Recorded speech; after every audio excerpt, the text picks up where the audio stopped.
This quick guide shows how to buy shares of Orkla on Euronext using the ticker ORK.OL.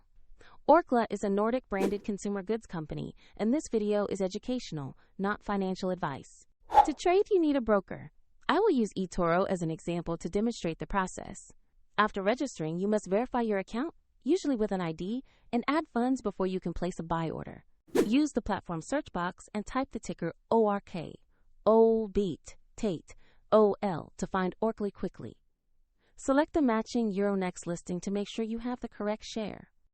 On the asset page, check the company summary and the recent price chart to confirm this is Orkla. Verify the exchange shows Euronext and the ticker ORK.OL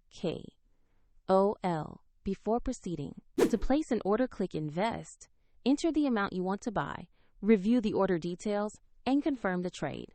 If the market is closed, your order may execute when it reopens, and if funds are insufficient, the platform will prompt you to add money before confirming. After purchase, your Orkla position will appear in your portfolio for monitoring. See the description for the eToro link if you want to follow the same example.